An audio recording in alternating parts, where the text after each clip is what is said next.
The serum amplifies everything that is inside. So good becomes great. Bad becomes worse. This is why you were chosen. Because a strong man who has known power all his life may lose respect for that power. But a weak man knows the value of strength and knows compassion. Not a perfect soldier, but a good man.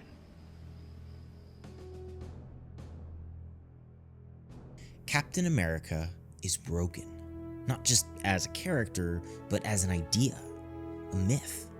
I was initially skeptical about the MCU, continuing on with the character and passing on the mantle to Sam Wilson, and I think the last few years have been a confirmation that they should have. And now, it's too late. To say that Marvel's decision to replace Steve Rogers with Sam Wilson was controversial would be an understatement. I don't really think anybody had an issue with it at the time, but now that we've seen what that actually looks like in the MCU... You just don't understand. I'm a black man carrying the stars and stripes. What don't I understand? It's clear they made a mistake. With this choice, Marvel did more than just replace a character. They replaced an idea, a myth, and everything this thing stood for. And the latest film, Captain America: Brave New World, has only made things worse. But why? Why didn't this transition work, and what's wrong with this version of Captain America?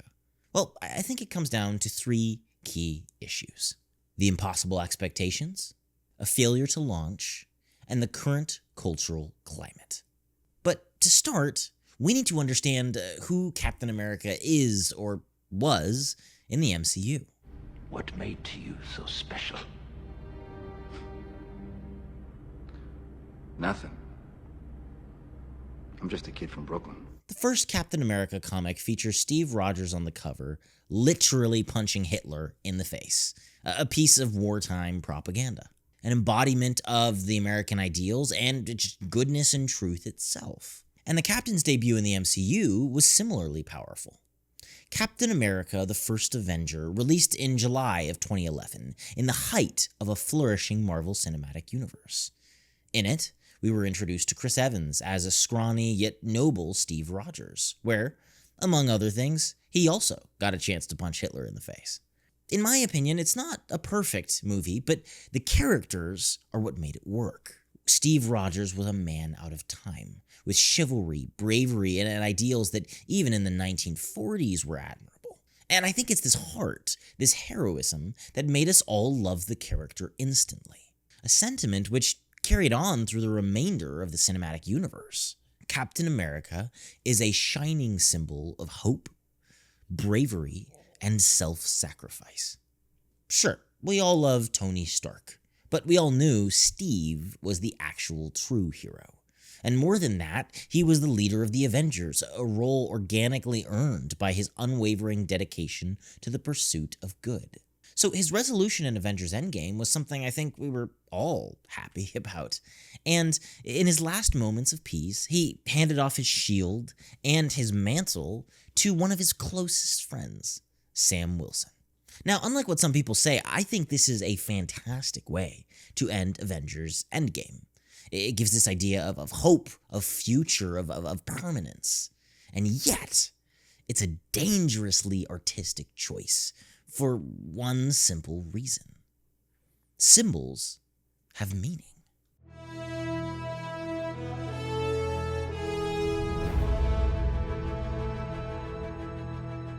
The MCU was faced with a difficult issue when it came to Avengers Endgame.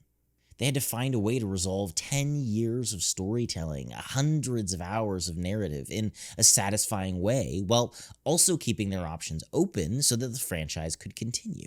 An end without an end. And Captain America's resolution is a perfect example of this struggle.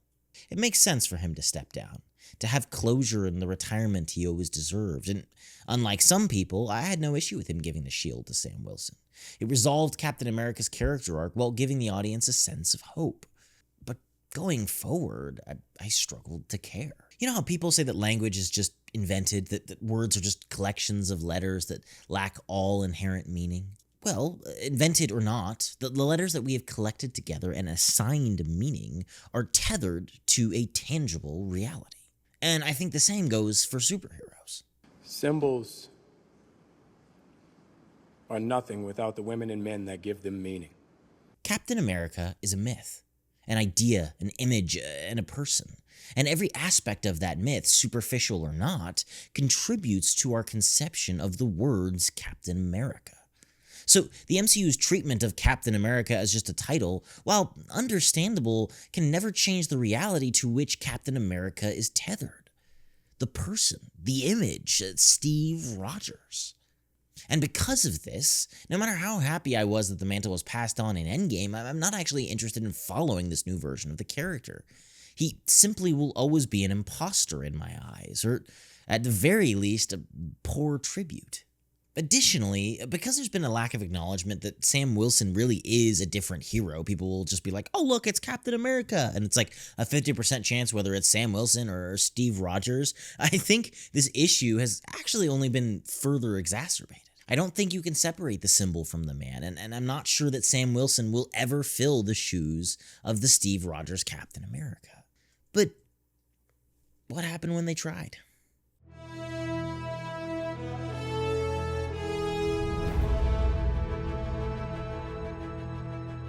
In the modern media landscape, deconstruction is a dirty word, associated with preachy and often uninspired implications. But as a concept, it's not something I reject wholesale.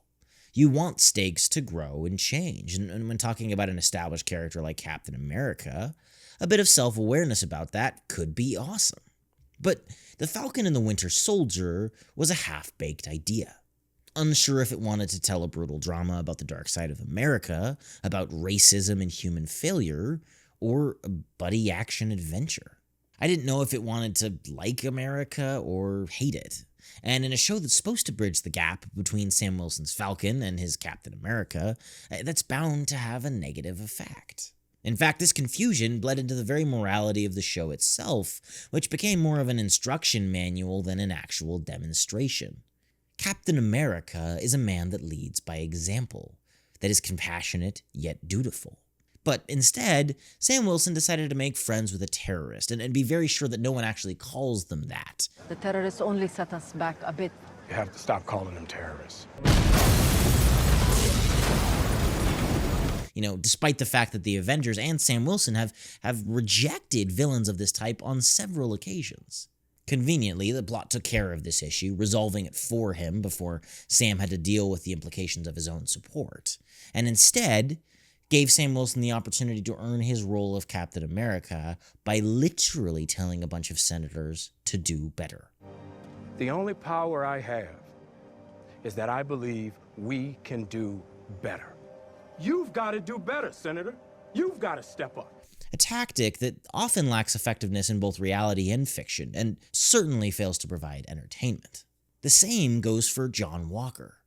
I love the idea of a story that explores what makes Captain America Captain America. And if you're gonna change the title over from Steve Rogers to Sam Wilson, a story like this makes a lot of sense. But the conclusion that what made Steve Rogers great was that he was a good man, not just a good soldier, falls flat in light of the previous behavior of Sam Wilson in the show. I mean, Sam and Bucky are awful. They bully this John Walker Captain America at every turn. All right, well then we gotta work together. That's not happening. I think we stand a much better chance if we all Just because you carry that shield, it doesn't mean you're Captain America. It's understandable, but not at all what Steve Rogers would do, and this rejection ultimately leads John Walker off the deep end. While there are a lot of issues with the narrative and writing of this TV show, my biggest takeaway is that it's difficult to deconstruct a character when you lack the understanding of the moral guidelines of that character in the first place. And this failure of application is another reason why Sam Wilson fails to fulfill the role of Captain America. He, or his writers, simply lack the moral understanding. Which brings me to my final point. The modern cultural context.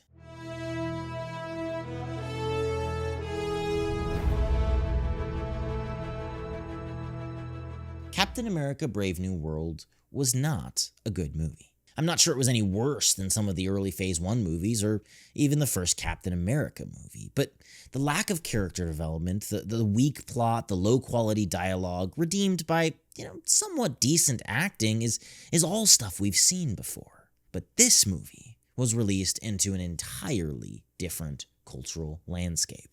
This is not the early days of the MCU. And in the 6 years following Avengers Endgame, the Marvel fans have been subjected to what seems like non-stop propagandistic art. And like it or not, politics and ideology have really become a part of the conversation around the MCU. Whether it's present in the projects themselves or in the press coverage or both, it seems inescapable anymore. Captain America Brave New World was oddly an exception to this rule, but still suffers from it. It's an innocent victim of a larger ideology.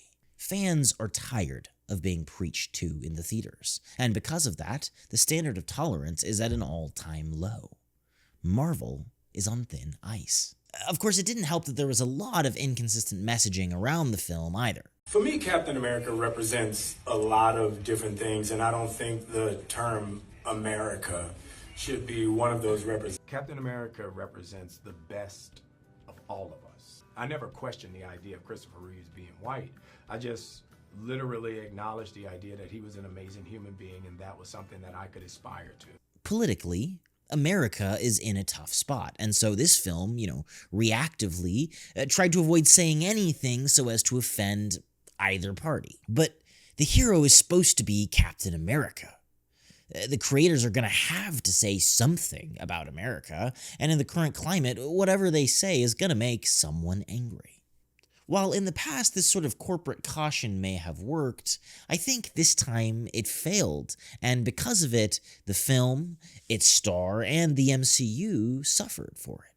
Steve Rogers is Captain America. There might have been a chance for Marvel to successfully transfer that title to earn the new Captain America, but what they actually did was kill it.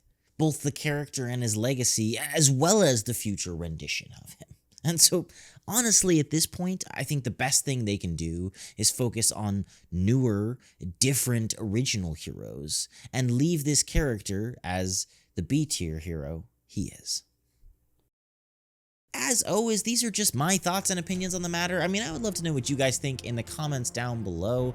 If you like this video and you want to hear me, talk about Marvel a little bit more, feel free to check out another one of my Marvel videos here. And as always, no matter what you do, keep reading, keep writing, and I will see you all in the next video.